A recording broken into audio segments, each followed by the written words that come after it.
Well, his partner Ash Delosa continues to attract plenty of attention as far as her record-breaking season is concerned, and rightly so. Chris Geary goes about his work in a typical tradesman-like fashion, and given the right opportunities, he knows how to find the winning post. Bartello was a prime example of that particular theory. Chris once again partners Bartello here on Saturday night, and I caught up with Chris to find out whether the winning run can continue. Chris, thanks for joining us. Before we have a look at your drives on Saturday night, in particular Bartello, Ash, she's going great guns at the moment. Yeah, she's going really well, Mick. Obviously doing a lot of Ks, a lot of travelling, a lot of driving, and the more you go around, obviously, the more you learn about all the other horses, and the more confidence you get. And she's probably getting some really good opportunities, and it's good.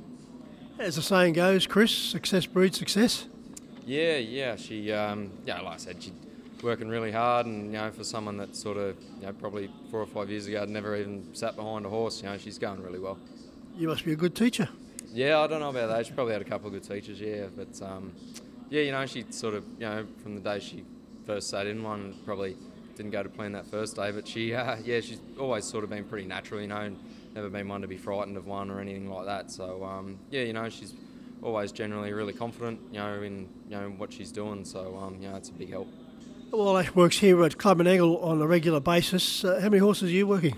We got 10 there. Around 10 I think it is, and that's enough for me anyway.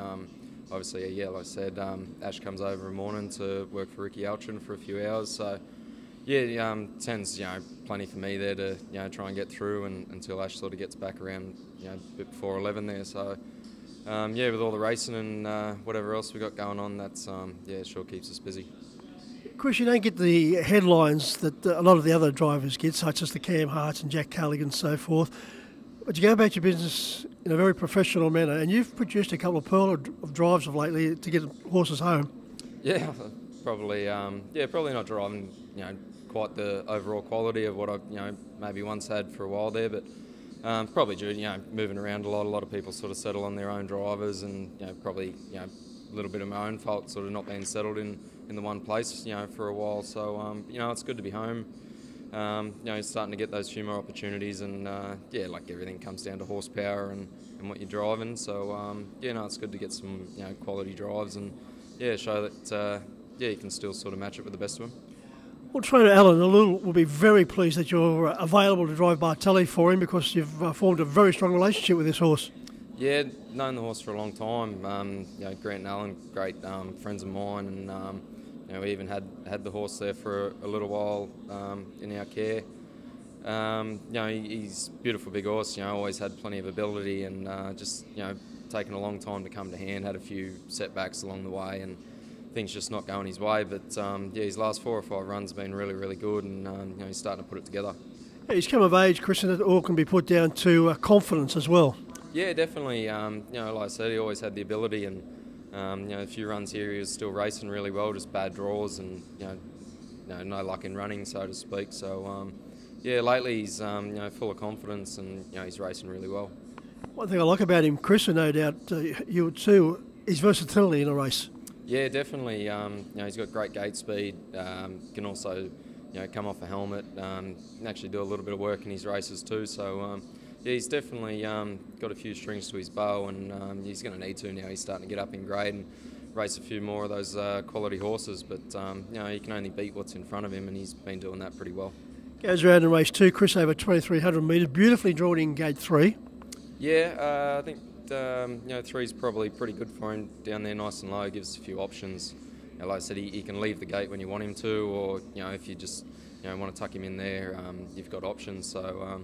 Just have to weigh it up. Obviously, he's been racing full of confidence, and we know that he's going really well. So, I'd like to see him forward somewhere. Doesn't have to lead or so to speak, but I'd like to see him in the first half of the field anyway. Is he best served, Chris, coming off a sit? It's hard to say. Probably early on he was. He just a little bit green, didn't sort of quite know how to put him away. But lately he's really been finding the line strongly, and I think when he led here a couple of starts back on the Tuesday, and zipped up in 26 the last bit and really found the line. I think he sort of proved that he's really starting to mature and become a racehorse.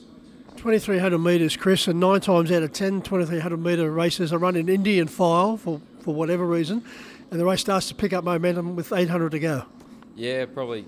People probably get a little bit bored of watching it like we do out there sometimes. It's just one of those things. If the favoured runners are up front, it's so hard to come first over and apply any pressure or anything, so to speak, that far from home. It's sometimes you just got to cop where you are and just hope that you can get a decent drag into the race. But it sort of can be a little bit tricky. Sometimes all you need is just someone to have a crack and put a little bit of speed in there through that lead time early, and it can sort of change the complexion of the race. But yeah, generally as a rule, they sort of find themselves in the spot pretty early on and not too many changes.